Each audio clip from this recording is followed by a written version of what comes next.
So this evening's program, I want to welcome Wayne Motts. Wayne is the Chief Executive Officer of this National Civil War Museum in Harrisburg, Pennsylvania. He has been a licensed battlefield guide at the Gettysburg National Military Park for 33 years. I've known him for 32 of those 33 years, and is the author of several works, including a biography of Confederate General Lewis A. Armstead. Wayne comes by this whole museum thing naturally because his father also runs a museum here in Columbus, Ohio. And I would encourage anybody who visits Columbus to please stop at the Motts Military Museum and pay it a visit. One last thing before I turn it over. If you have questions, write them in the chat box, please. At the end of Wayne's talk, I will read them back and Wayne will answer them. And with that, Wayne, it's all yours. Wow, thanks, Eric, very much. I appreciate it. It's an honor to be with you. I want to thank you and Lark and the folks at the Chambersburg seminars. I see many friends, colleagues that are on the Zoom presentation this evening, and I just want to thank them for all the support that they've given me personally, the museum, all my time guiding. And it's really great to see so many people. I know there's a charge to this, but you're really helping some worthy causes here, the Chambersburg seminars in the National Civil War Museum, and it's just very much appreciated. So I'm really honored this evening to give you a presentation related to the United States Regular Army in the Battle of Gettysburg. I've been interested in regular army for many years. So Eric said I wrote a little biography on Lewis Armstead. He was an officer in the 6th United States Infantry Regiment before the war. And that's a unit that actually fights in the Wheatfield that we're going to talk about. Now, on this opening slide, I just want to point out a couple things. On the very left of the slide is the regimental coat of arms of the 3rd United States Infantry Regiment. I know Larry Korjak, one of my colleagues, battlefield guide, his stepdaughter is a fifer for the 3rd U.S. Infantry. This is the same group that guards the tomb of the unknown soldier. And you'll see the 3 Maltese crosses right in the regimental coat of arms. That's what they wear today. And that's for the 5th Union Army Corps because it's the 3rd Regiment. You go to the center one, the 14th U.S. Infantry, what's right in the center? The white Maltese cross, just like you see in the 3rd for the 2nd Division of the 5th Army Corps. And you come over here to the right and you see the 14th Infantry and you see the right of the line, the motto of that regiment, which is when George Gordon Meade assigned this regiment, which by the way fought in the Wheatfield at Gettysburg, to the right of the line during the parade of the Grand Review in May of 1865. He told them to be to the right of the line, and that's the motto that they share today. These units have long histories, and many of them still on active duty in the United States military today. One of my colleagues and great friend that I want to dedicate this program to this evening. I told Lark and Eric, the 2 most important things to me whenever I give a program is who's the dedication going to be and what are the stories I'm going to tell. I want to dedicate this program tonight to my friend of more than 30 years who we lost on December 17, 2020 at age 63 in Florida of a stroke, a licensed battlefield guide in my class as a guide, started a year ahead of me, Michael Phipps.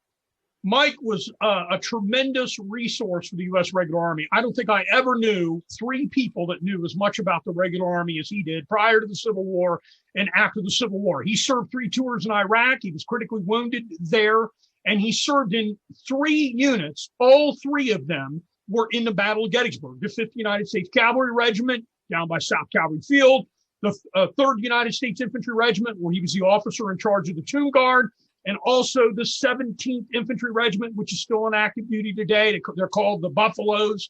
And Mike was a member of all 3 of those commands, and they're all 3 regular Army units that were in the Battle of Gettysburg. I miss him very much, and he and I had many conversations over the years related to the regulars.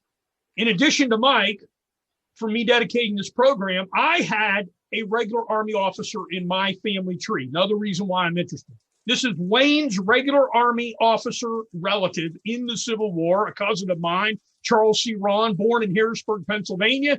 He got a commission in the 7th Infantry, which is the same unit that fought at the Battle of New Orleans behind cotton bales. They're called the Cotton Balers. And he helped found Fort Missoula, Montana. And this is a picture of me taken by my dad. And look at the address on the mailbox, 3400 Captain Ron Way out at Fort Missoula. So My relative was involved in the Civil War. He was in the 7th Infantry, but he was not at Gettysburg. That unit was at Gettysburg. And then he served after the American Civil War, taking a white officership in a black command. He's buried in Lancaster, Pennsylvania. He died in 1886. So I've always been interested in these types of things. The regular Army is a very small place before the Civil War. It's a very small place after the Civil War. My dad and I went out to visit Fort Shaw. That is northeast of Helena, Montana, a post founded in 1867. I went and I photographed the commanding officers' quarters at Fort Shaw. This is the original commanding officers' quarters at Fort Shaw. I just took this not too long ago. And right here, this plaque that's on the left-hand side of the screen gives the commanding officers that lived in this very building. And I want to show you how small the regular Army is. Philip Regis de Trobriand, John Rutter Brooke, and John Gibbon all lived in this building. 3 veterans of the Battle of Gettysburg, 3 veterans, 2 of them from the Wheatfield that we're going to talk about today. And then look how small the Army is. Here's an 1879 post return from the fort at Fort Shaw. And right here, John Rutter Brooke, John H. Page, William Mitchell, George W.H. Stout, stay tuned because we're going to talk about him. All 4 of these men serving in the U.S. Regular Army in 1879. That's 14 years after the Battle of Gettysburg. All 4 of these men were veterans of the Wheatfield and fight at Gettysburg. So just so you understand, the Army's small before the war, it gets expanded, and it's very small after the war. Many of them, I can't imagine the conversations that went on at Fort Shaw in 1879 related to the Civil War. That's here. The regulars at Gettysburg, there was a 16,000-man Army before the Civil War. The Army was expanded. And at Gettysburg, there's about 7,100 soldiers in the U.S. regular Army. 1,400 of them, or 20%, will be casualties. The U.S. regular monument, you may be surprised to learn that I believe it's the 3rd tallest or largest monument on the Gettysburg battlefield, 3rd behind the PA monument and the New York monument, which is in the National Cemetery at Gettysburg. This monument was dedicated by President William Howard Taft on May 31st, 1909, on Memorial Day. And it commemorates the regular Army units, about 7,000 of them, 7,100 on the slide, that fought in the Battle of Gettysburg. That would be 11 infantry regiments. We're going to talk about 10 of them today, that were fighting in the Wheatfield, 26 batteries of artillery, 4 portions of regiments in the cavalry, and then the United States Signal Corps, of course, in the combat engineers. So for engaged troops, the regulars are really number 3 on the engaged list behind New York and Pennsylvania for the total number of folks engaged. And I think that would be pretty surprising to most people. Let's take a look at what that looks like for them as far as some of the cast of our characters. Here's some people you probably know. George Sykes is the commanding officer of the 5th Union Army Corps, graduated from West Point in 1842. And we're not going to give you bios of all of these men, but these are going to be the cast of characters that will be fighting with the regulars at Gettysburg and involved in this Wheatfield action that we're going to talk about. We're not talking about all the batteries. There are many artillery batteries all over the Battle of Gettysburg for July 1st, 2nd, and 3rd, 1863. There are the combat engineers, of course, in the campaign, the Signal Corps at different locations, including Little Round Top. And then, of course, you have the infantry soldiers, all of them except one regiment, which is the 8th, which was a headquarters guard and also the provost guard.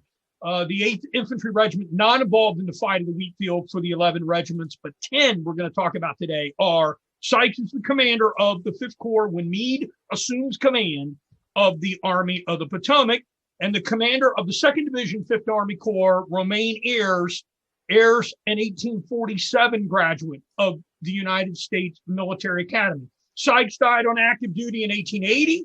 Ayres died on active duty in 1886. These men have long, long careers that date prior to the Civil War and date during the war and after the war. And the 2 brigade commanders we're going to talk about today, Hannibal Day. Yes, we know General George Greene is the oldest Union general at Gettysburg. He was born in 1801. Well, Hannibal Day, born around 1805, is going to be a colonel in the Battle of Gettysburg, commanding the 1st Brigade of the regulars, and he is a classmate of George Green's on Little Round Top, or on Culp's Hill. Classmate of George Green's on Culp's Hill, Hannibal Day fighting in the Wheatfield, both of them in the class of 1823. And the commander of the 2nd Brigade of the 5th Army Corps, 2nd Division, would be Sidney Burbank. And folks, he is a classmate of Robert E. Lee. He graduates in 1829, and he retires from the United States military in 1870.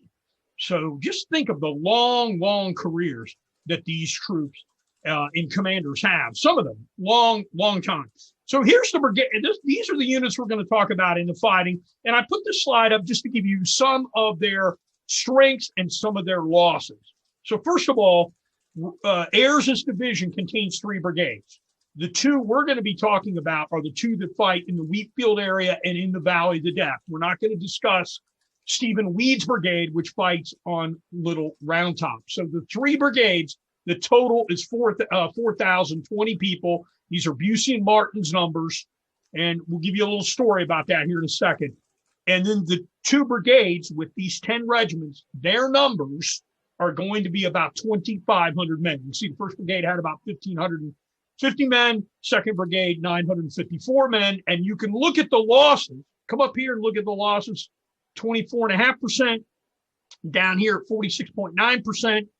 And the 2nd Brigade is out in front. And I'll show you why these losses of the 2 brigades are very lopsided here. Why double? One of them is really double, almost double what the other is, because one is in the front and one is in the back. Now, we use these numbers all the time, battlefield guides. Hey, how many people were in this particular unit? Regimental Strengths and Losses by John Busey and David Martin is our go-to source. This is from the edition of 2005. But let me give you a story. The 17th United States Infantry Regiment that fought at Gettysburg, it's down here at the bottom. Captain Dudley Chase, an officer in this unit, says that on June 30th, 1863, when he is at Union Mills, Maryland, 16 miles south of Gettysburg, that Colonel Green of the 17th rode up, and Colonel Green ordered that the men be mustered in for pay. Now remember, it's 30 June. Captain Chase said, look, Colonel Green, we don't have any books, we don't have any pens, we don't have muster rolls, we don't have anything. And Colonel Green told him, look, just do the best you can and figure out how many men are in your command. So Captain Chase, company commander in the 17th Regiment, said that he took a newspaper that he was reading, he tore off the corner of it and wrote down with a pencil names of men that were called around him and near him. And that was the official list that he submitted. They did no official muster rolls on 30 June for the payment of these troops. Those were done after the Battle of Gettysburg. So when you go down to the National Archives and you look at this, a lot of these numbers are very suspect. And you know what Dudley Chase said he did with this newspaper that he tore and wrote the names on? He used that after he gave the number to smoke his pipe, to light it, to light the paper and then light his pipe to smoke. So the numbers at Gettysburg, we can say, ladies and gentlemen, guess what? No pun intended, up in smoke. So we can't really say for certain these numbers are really going to be good when it talks about engagement of troops that are here. They're the best we can give you, and these regiments are relatively small because they've been through a lot of fighting. Prior to the Battle of Gettysburg, both on the peninsula at Second Manassas and Antietam and Fredericksburg, they've been to a lot of other places before they get to Gettysburg. And somebody asked me, is there a book on this? The good book that you want to get on the regulars in the eastern part of the United States is Timothy J. Reese's Sykes Regular Division, 1861 to 1864. It's published by McFarland Press in 1990. You can still get it as a used book. It's a little expensive. It's a fine study, not just about Gettysburg, but about the regulars involved in the Eastern Theater of Operations during the American Civil War. And there's a comparable book on the Western Theater. But since we're talking Gettysburg tonight, we're not going to talk about that. On June 30th, these troops are at Union Mills, Maryland, and they get the order on the morning of July 1st at about 8 a.m. to march over to Hanover, Pennsylvania. They get into Hanover at about 2 o'clock in the afternoon. They're going to make camp around 5, and then they're going to get orders because of the Battle of Gettysburg to start marching what is now Route 116 from Hanover, Pennsylvania, over to Gettysburg. That's a distance of about 15 miles. This is an 1872 Adams County atlas, and we know that these troops stopped 5 miles east of Gettysburg at a place on the map today we call Bonneville, Pennsylvania. It does not have a post office. It's a Gettysburg address. But in the 1872 atlas, it's Newville or Square Corner Post Office. And these arrows will show what I think is the route on July 2nd, early in the morning. So they're going to get into Bonneville very, very, very late at night on the 1st. Then they're going to get orders. They're up at Reveille at 3 a.m. in the morning on July 2nd, 1863. And some accounts say they're moving at 4:30 in the morning. And they will move west on Route 116. And then they will make a left-hand turn to get south. And we don't know the exact route. This route over here where my cursor is would be the Low Dutch Road. This is East Cavalry Field out here where Custer's troops fought on July 3rd, 1863. And there's also a road today that is underneath what is now Lake Heritage, which is a housing development south of Gettysburg. The regulars had 2 routes they could use, Low Dutch Road and this unnamed road, which now doesn't exist, all the way down to the Baltimore Pike. And then they're going to have to travel north on the Baltimore Pike to get to Gettysburg on July 2nd. The battle is already raging on July 1st, 1863. The Union troops have already fallen back, and they've fallen back to Cemetery Hill. And Sykes' regular division, 2nd Division of the 5th Union Army Corps. By the way, the 5th Corps uses this route. So this is what Joshua Chamberlain, he's going to be using a similar route here, folks, to get over to the battlefield in Barnes's division. So this is the route, I think. And I'm going to show you what this looks like on a modern map. This is a modern map. So here's the town of Bonneville today.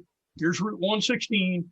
And this unnamed road went right through what is now the lake in Lake Heritage, which is the housing development, or the regulars use Low Dutch Road. Which one of the 2 roads that they use? I can't tell you. Very early in the morning on July 2nd, 1863. Probably be 5:30 in the morning that they're marching down one of these roads. Then they're going to get over here south of Gettysburg along the Baltimore Pike, and they will set up camp on the morning of July 2nd, probably around 9 a.m. And we have some diaries and other accounts that sort of give us the timing. Once again, there's no standard for time in the Civil War. So the times that I'm giving you are going to be very arbitrary, I think, at best. So here's Gettysburg. This is the Baltimore Pike. Culp's Hill up here. Little round top down toward the bottom of the screen. So all of this on a modern map, road map, you can drive this route from Bonneville down Low Dutch Road up the Baltimore Pike. You can drive this today if you want. And this is where I think they're going to get in on the morning of the 2nd. And they will camp right around the Baltimore Pike and Granite Schoolhouse Lane and the Union 11th Corps Hospital, which is now owned by the Gettysburg Foundation. They've done a wonderful job preserving that, of the George Spangler Farm. George Spangler Farm is where Louis Armstead died, where the great-grandfather Richard Nixon, who fought in the Battle of Gettysburg, died. Harriet Beecher Stowe's son was in this hospital property. And the reason why they're over in this area is because they can go out this way to the Taneytown Road, and they can also go up the Baltimore Pike. So they can go to the south end of the battlefield, which is to the left bottom of your screen, or they can go to the north end of the battlefield, which is up toward the top of your screen, depending on how circumstances may dictate. So the 3 divisions, these are the 3 divisions here of the 5th Army Corps, Ayres, Crawford, and Barnes, and they're all in this area. And where is that today? Well, actually, a lot of it's preserved today, and it's at the intersection of the McAllister Mill Road and Baltimore Pike. So let's go back to this map. Where is that? It's right here. If you can see my cursor moving around up here at the top of the map. The Battlefield Trust, American Battlefield Trust, just bought this piece of ground I'm standing on not long ago, which used to be the McDuffers Miniature Golf Course, if you want to know where that is, at Gettysburg, just south of town. Powers Hill is over here where the sun is. That was a Union artillery position for July 2nd and 3rd. It's on the right-hand side of the screen. And this area where the arrow is, right off the intersection of this road, is where this is Blacksmith Shop Road. This is where Ayers' division would bivouac on the morning of July 2nd, and they're going to be there from about 9 in the morning till about 5 in the morning. And they've had huge, long marches prior to the Battle of Gettysburg. So this is going to be a chance where they're going to get some rest. Then they're going to get orders around 5 o'clock in the evening on July 2nd to get themselves over to the Wheatfield and Little Round Top area. And why is that? You all know, because at 4 o'clock on July 2nd, 1863, James Longstreet will launch that attack against the left of the Union line, which is down below Little Round Top. They'll be fighting between 4 and 6 on Little Round Top, fighting in Devil's Den all the way up past 7 or 7:30 for the Wheatfield area into the Peach Orchard, which falls about 6 o'clock. So these men are going to be resting here and get much needed rest till about 5 p.m. when they're going to be called up. Now, when as a battlefield guide, I think the most difficult area that you could learn for study is going to be the fighting in the Wheatfield. And when I first became a battlefield guide many years ago as a young man, the older licensed battlefield guides, very smart men and women, used to tell me, Wayne, if you want to remember the Wheatfield, just remember 4 phases. Now, are there more troops in the Wheatfield than I'm showing on the slide? And the answer to that is yes. But let's oversimplify some things. What are the main phases of fighting in the Wheatfield in the Battle of Gettysburg? And it probably went from 4 to, let's say, 7:30, somewhere around dusk, sunset for the charge of the Pennsylvania reserves. How did I remember the fighting in the Wheatfield? And I just try to remember these 4 phases. So it's the 3rd Corps, the 17th Maine down along the wall, and the other troops. Of course, there are 5th Corps men in there as well. And we know that some of these troops go back in the Wheatfield, so it's not quite as clean as it appears. But for simplistic purposes, Caldwell's division, the 2nd Corps goes into the Wheatfield. Then Ayers' division, probably 6 to 7 p.m., probably somewhere around in there. And then the Pennsylvania Reserves, Crawford's division, will lead that charge and clear out the lower part of Little Round Top right around dusk, sunset, on July 2nd, 1863. So I always found it really hard to try to understand this particular fighting. And this always helped me when the older battlefield guides say, Wayne, remember these 4 phases. You will, you'll be able to, I think, understand the fighting there a little bit better. So these troops are going to march from the Baltimore Pike, Blacksmith Shop Road area over toward Little Round Top. This is a slide taken from Sedgwick Avenue. Little Round Top, for those of you who've been on the battlefield, is right over here to your left. Wheatfield Road is on your left, and you are standing where Hannibal Day's brigade would have been stacked in a line right here. The Wheatfield is in front of us. A stone wall along the Wheatfield's edge is going to be in front of us right there. And this hill off to our right, Munshauer Hill, in the slide. So this would be the view that some of the regulars had if you're on the right, let's say, of the regular line. And Burbank's brigade will be lined up in an order of battle. Hannibal Day's brigade will be stacked. And it just happened to be the march of the day. General Weed's brigade will go out first. This brigade will eventually be sent up to the top of Little Round Top, of course, and will be to the right of Strong Vincent's brigade, and will arrive there in the evening of July 2nd ahead of these troops because of the order of march. So Weed's brigade up on top of Little Round Top, Burbank and Day's brigade up in this area right here where I'm showing you. So let's take a look at what this looks like. So I'm going to go from this slide right here to where it says the stone wall with the red arrow in the center of the slide. And then we're going to shoot it in reverse. So here it is in reverse. Here's Little Round Top up here top, 91st Pennsylvania marker, all the way up here on the top. Down the slope of Little Round Tops, the left of the regulars will be here where my white cursor is moving. The right will be over here on Munshauer Hill. And I can't tell you exactly which regiments are across the Wheatfield Road, which ones aren't across the Wheatfield Road. These are all rough maps. I'm going to show you some of my own maps.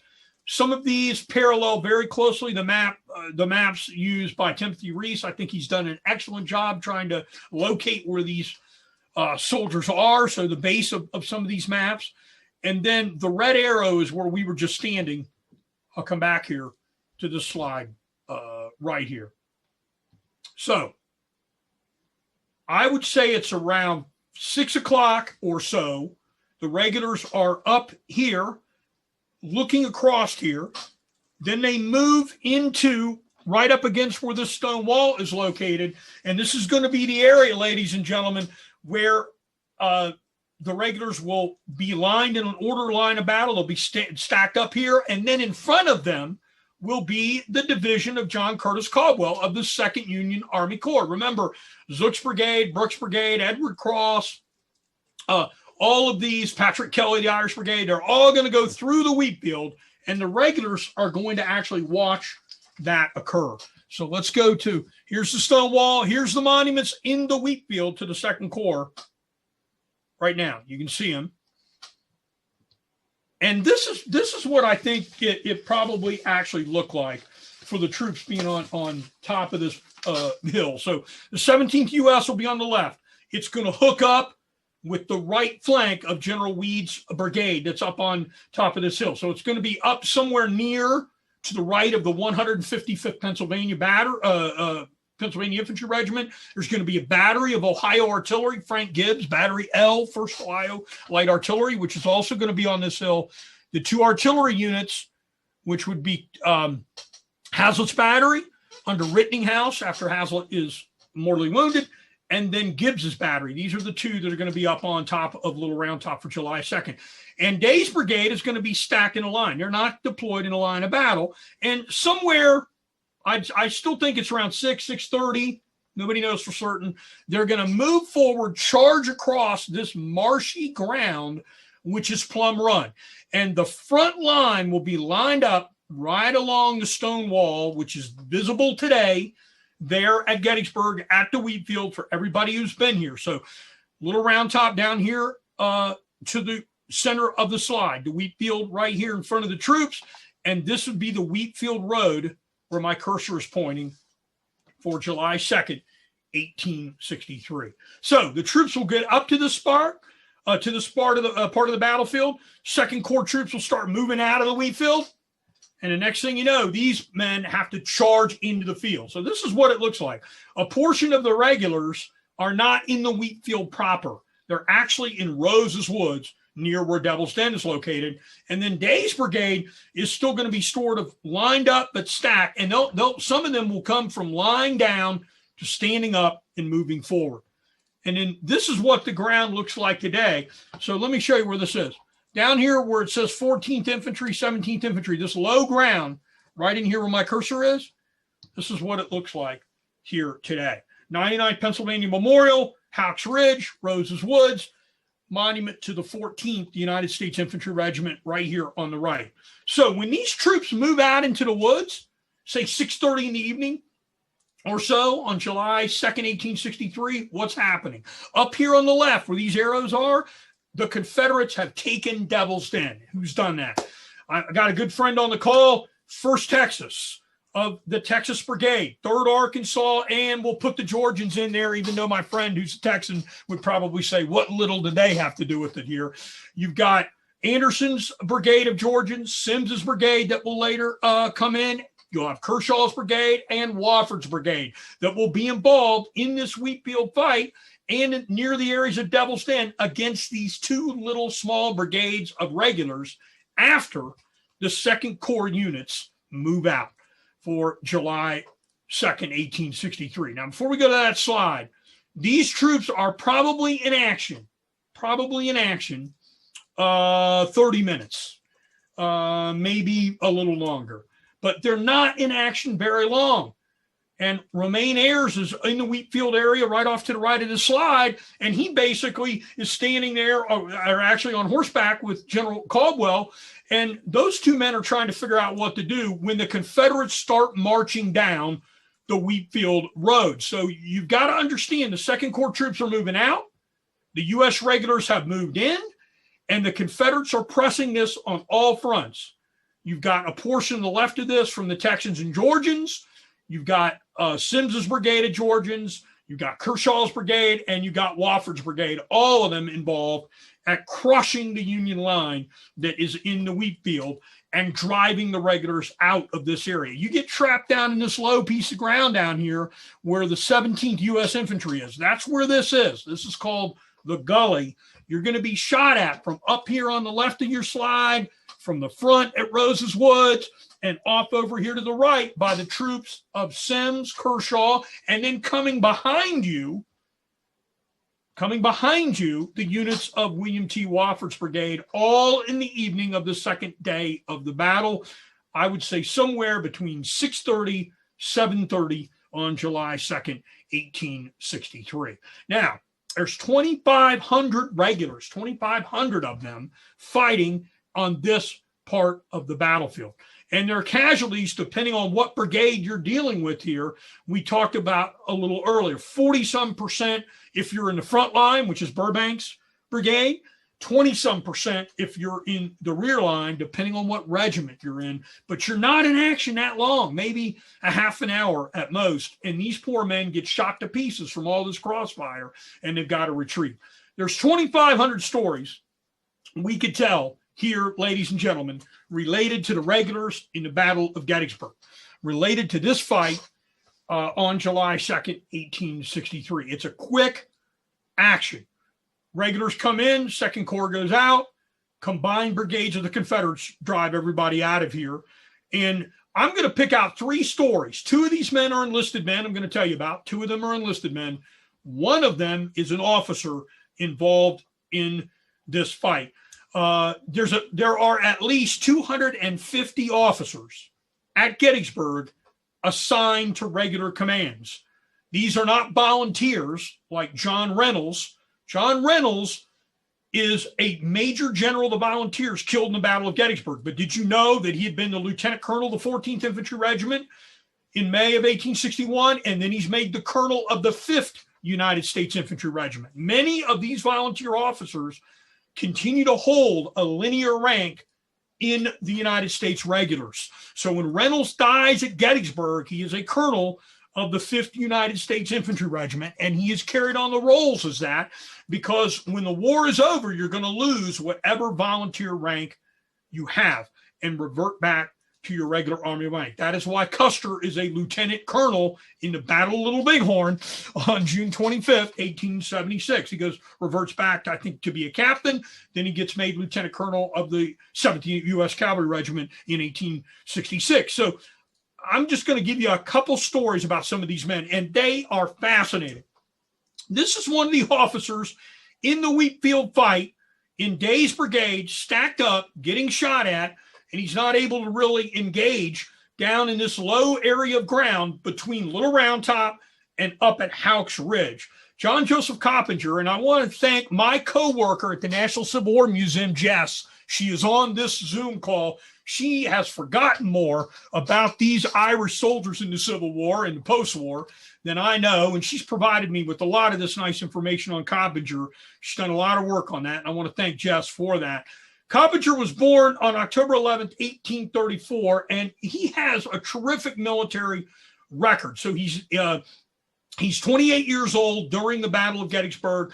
He has British military service in 1855, and in 1860, on September 18, 1860, he is fighting for Pope Pius IX in Italy at the Larocco Gate in Italy, where he is against Piemonese soldiers, and he is captured there. He surrenders there, and he is made part of the Irish Papal Guard, a guardsman to the Pope.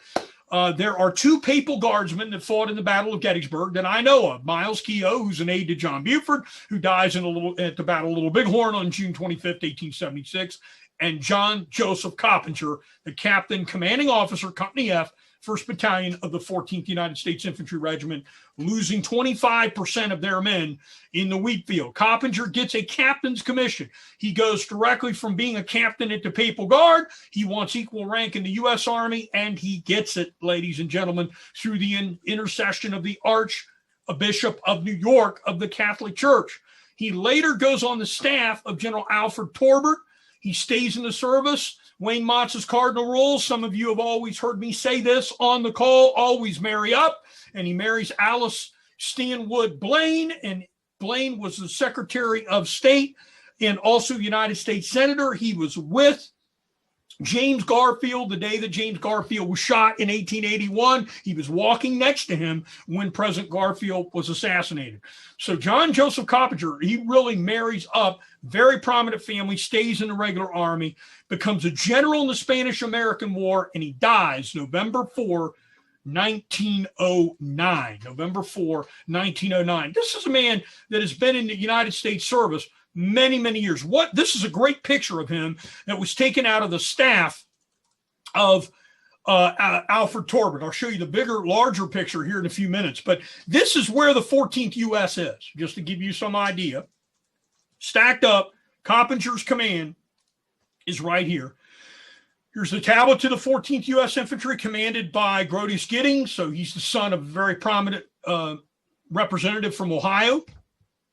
And here's the staff picture that Coppinger appears in, and he's over here on the left of the image as a staff officer. There are some great stories related to John Joseph Coppinger, and I just want to give you two of them, which I think are really funny. And my coworker, Jess, I want to thank her for this first one. Here it is right here. So this is in the life of Colonel George B. Sanford. Sanford was also a staff officer of Alfred Torbert on October 19, 1864 at the Battle of Cedar Creek, when the Confederate forces surprised Phil Sheridan's command. And this is a great story where Sanford says that General Torbert rode up and his tent was still standing. And when General Torbert dashed up and asked the sergeant, what's going on? Why is this tent still up? You look down here at the bottom of the screen, what it says. The sergeant who had been in the tent said that he came out saluting, and the general said, Captain Coppinger is taking his bath, sir. And Alfred Torbert immediately says, you got to cut the tent ropes, take the tent down and get the heck out of here because we're under attack. And John Joseph Coppinger is actually taking a bath in here. Now, there's a little footnote in the book that says this doesn't diminish his great record of service during the Civil War. But there were people that did not like Coppinger. Here's one of them. Trying to get to it. There we go. John G. Bork. Bork was a staff officer for George Crook. He got the Medal of Honor in the 15th Pennsylvania Cavalry at the Battle of Shiloh. He'll be awarded it later on. And he says in 1875, when he's out in Nebraska, that the lieutenant colonel commanding is John J. Coppinger of the 23rd Infantry. And he said Coppinger, calling himself an Englishman, was really a Corking and Mick from Ireland. And in all cases where rank was concerned, he was as thorough as a sob as I have, that should be snob, as I have ever met. My poor spelling in the middle of that. So I'll correct that for the record. Anyway, Coppinger becomes the Spanish-American War general, and he is buried, died November 1909, here at Arlington National Cemetery. The beauty of digital photography. I took this image 2 days ago. I went down to Arlington the day before yesterday, did some grave stomping down there, and took this image of Coppinger's grave up by the amphitheater. So very important soldier for this for the Battle of Gettysburg. Now here, let's give you a second one. This man was the Sergeant Major of the 11th United States Infantry Regiment at Gettysburg. You always hear there were rebels that came back and fought at Gettysburg. Wesley Culp was one of them.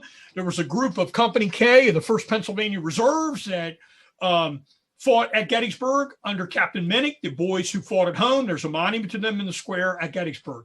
But there was also a soldier. His name was George Wesley Hancock Stauch. His birth name was Stow. He changed the name and wrote it Stauch, S-T-O-U-C-H. That's what I'm going to talk about here today when I refer to his name. And he was born in Gettysburg in 1842, and his father was a blacksmith and carriage maker. He lived in Gettysburg on Newark Street until 1856 when he moved to Richmond, Kentucky. Now, why did he move? Because his father assaulted the constable of Gettysburg, was fined $10 plus prosecution cost in the fall of 1855. He bit the ear off of the constable of Gettysburg. And guess who that constable was in 1855? None other than John Lawrence Burns, our civilian citizen who ran out on July 1st, 1863, and fought in the Battle of Gettysburg. So Leonard Stow has to leave Gettysburg. Why he ends up in Richmond, Kentucky, I do not know. But in 1856, when George was 14, the family will move there. And in 1861, George Stow will join the 11th Infantry. Guess what? 2 years later, he is fighting in his hometown, Gettysburg, where he is the sergeant major of the 11th United States Infantry Regiment.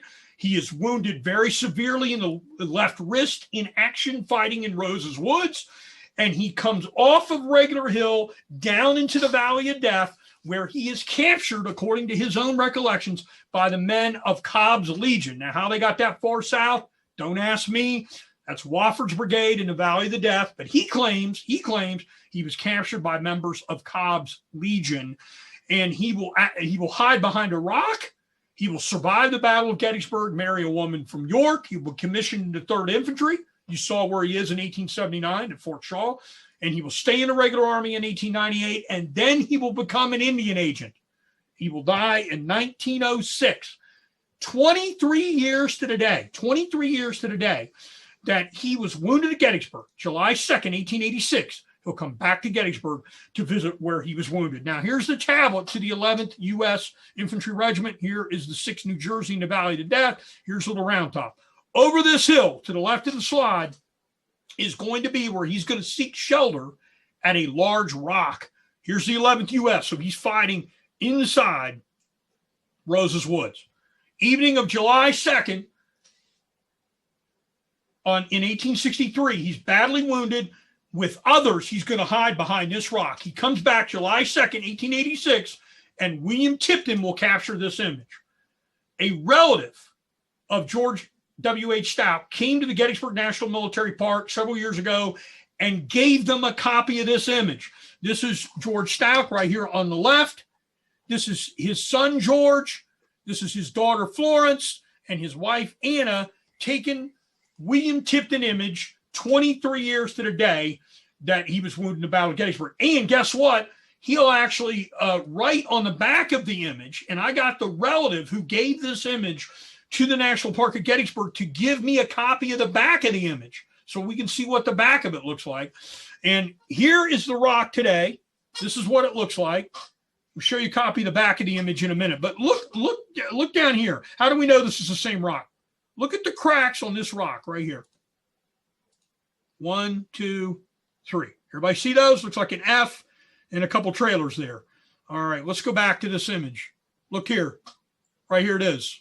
This is the exact same rock that he's leaning on, and it's right near the 2 guns of James Smith's battery of New York Independent Artillery in the Valley of the Death. Little Round Top to your right, up to your left, Regular Hill, Rose's Woods in the Wheatfield, and this very rock is where George W. Stout is going to hide behind on July 2nd, 1863. And he's going to write on the back of the image his name.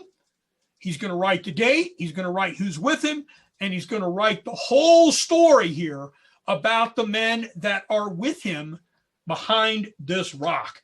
Now, he has some other recollections, but this was actually on the back of the photograph that he wrote. Looks like he wrote it out in 1886 after this picture was taken.